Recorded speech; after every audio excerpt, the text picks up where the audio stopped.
Okay guys, no, meron tayong papanoorin ngayon, no. Medyo hindi siya nakakaganda ng mood, as in hindi siya nakakaganda ng mood, no. So, trigger warning lang po sa mga manonood na itong video na to, no. Meron siyang mga sasabihin na mga words na hindi po talaga kaaya-aya, no. As in, no. So, I think panoorin na lang po natin, no. So, yun na. Okay, let's go. Panoorin na to. Ang pangalan niya pala is si Doc Ron Samaniego, no. Are you ready? Tara. And fuck is this? Every time I open my fucking Gcash, nakikita ko itong mga bading-dong motherfuckers na to.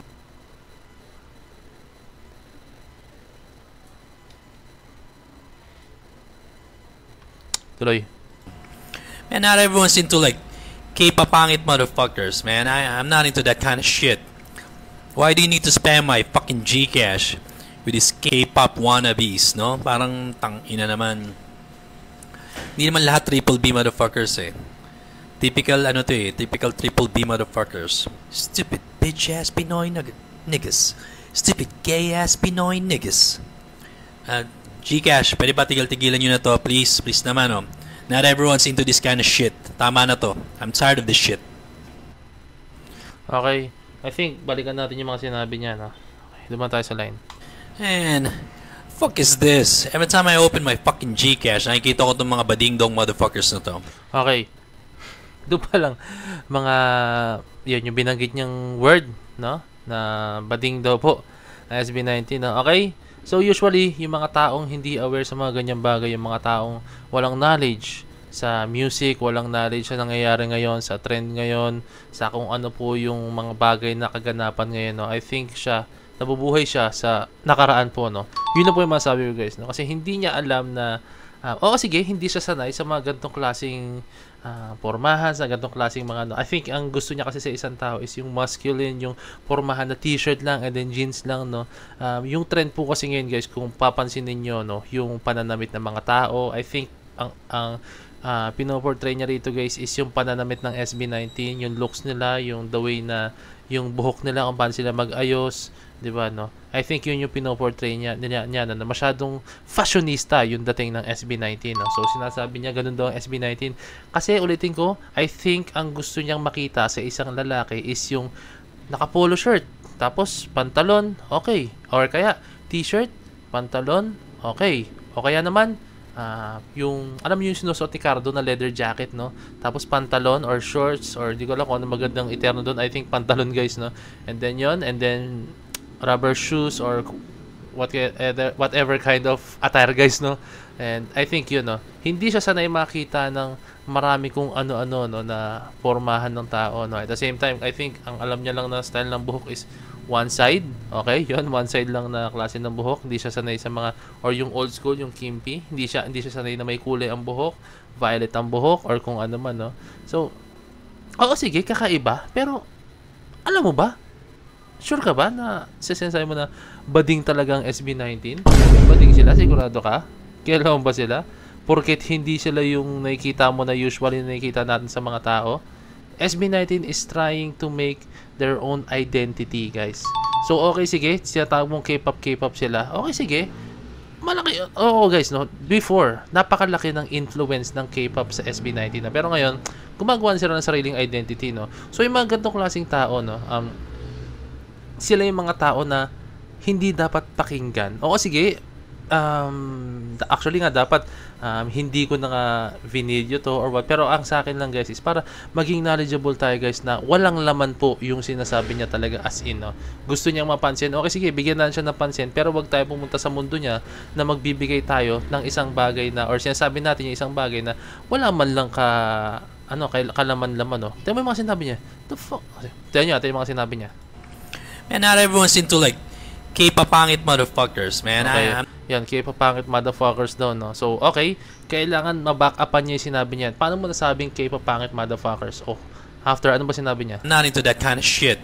Okay, dahil hindi daw siya, sa parang naniniwala sa mga ganong klaseng bagay or hindi siya sa mga ganong bagay, hindi siya sumasakay sa mga ganong klaseng bagay, no?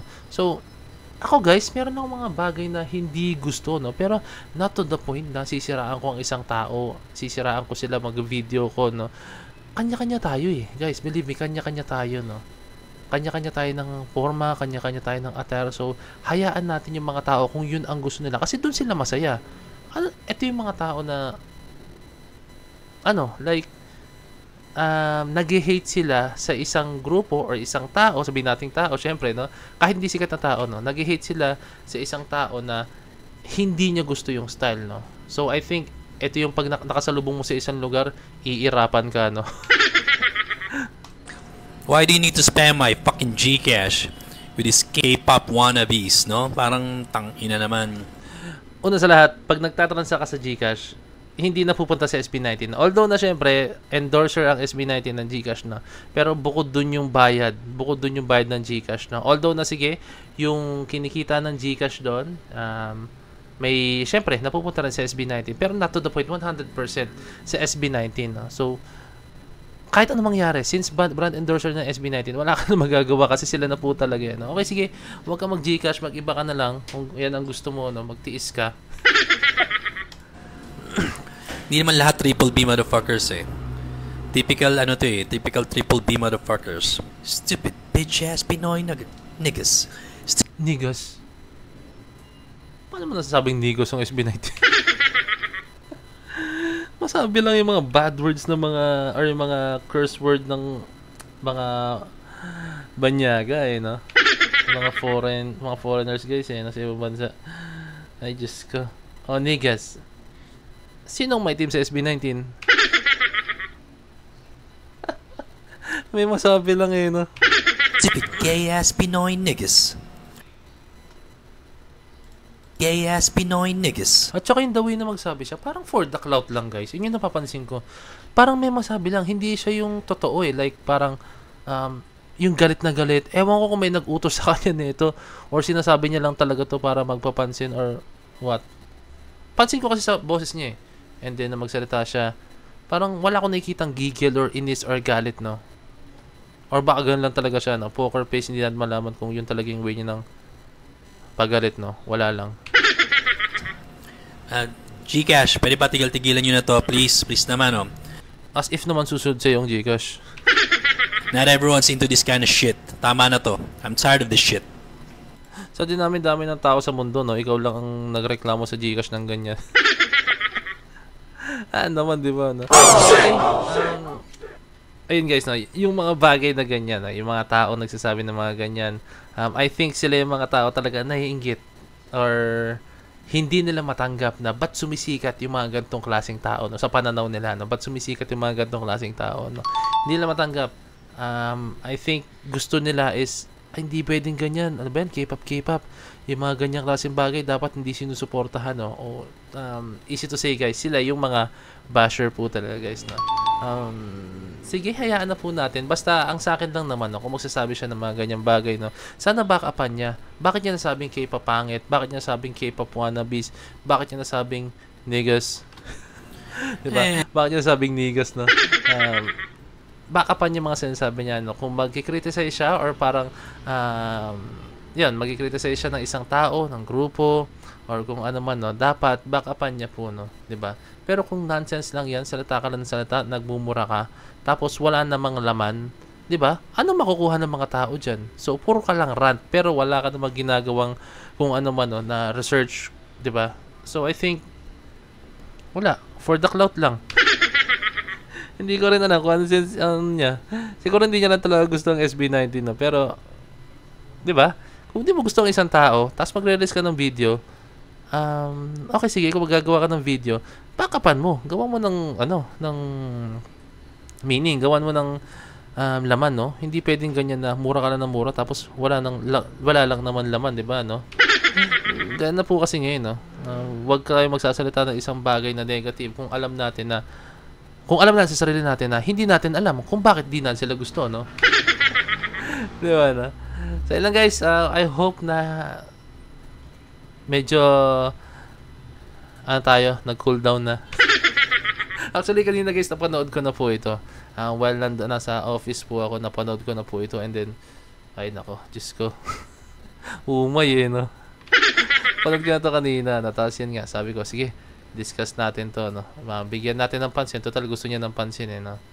Ayun lang, bigyan natin siya ng pansin, no? Pero, wag naman sa natin to the point na tingnan natin mga comments. Gusto ko makita yung mga comments, guys. Gusto ko makita yung mga comments. Okay, ito yung mga comments niya, guys, no? Ayan yung mga comments niya. Doc, sabi niya, is this how professional would act? Tama. So, doktor ka, no? Bakit ka magda-act ng ganyan, no? Diba? Oo nga, no? Professional siya, doktor siya. Bakit siya maarte ng ganyan, no? Nako, I'm very sure apektado yung negosyo nito, no? Or kung saan man siya, no?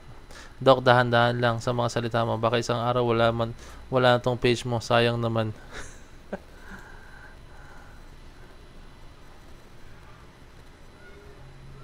Sent you a message. Nagagawa na ito. Kuha niya inis ko, report ka sa akin. Ang tanong, pogi ka ba at may karapatang manlait? Wala kang magagawa, silang endorser, hindi ka. Tama nga naman, no? Yan. Okay, I think last comment na tayo. Puro negative to, guys. Wala tayong nakikita kumakampi sa ganyan, no? Yan. Ayan, meron dito, no? Sabi niya, I don't know why you have to be so problematic.